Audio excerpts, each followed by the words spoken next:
നടന്നു displacement reaction നടന്നു അവിടെ HCl ഇല്ലേ അത് CuSO4 കൊടുത്ത് റിയാക്ട് ചെയ്യും അത് CuCl2 ആയി മാറി കോപ്പർ ക്ലോറൈഡ് ആയി മാറി.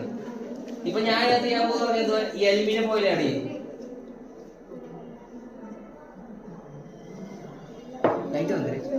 നോക്കിയാണേ കൊള്ളാമോ?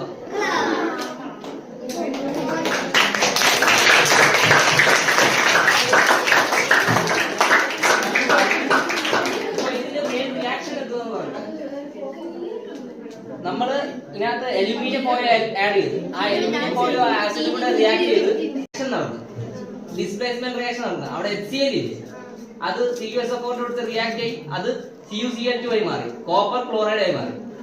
ഇപ്പൊ ഞാൻ ഇതിനകത്ത് ചെയ്യാൻ പോകുന്നത് ഈ അലുമിനിയം ഫോയിൽ ആഡ് ചെയ്യും.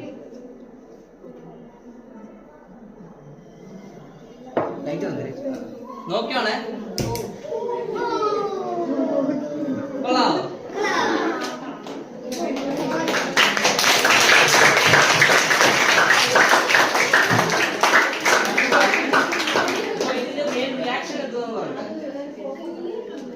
നമ്മള് ഇതിനകത്ത് അലുമിനിയം ഫോയിൽ ആഡ് ചെയ്തു. ആ അലുമിനിയം ഫോയിൽ ആസിഡ് കൂടെ റിയാക്ട് ചെയ്ത്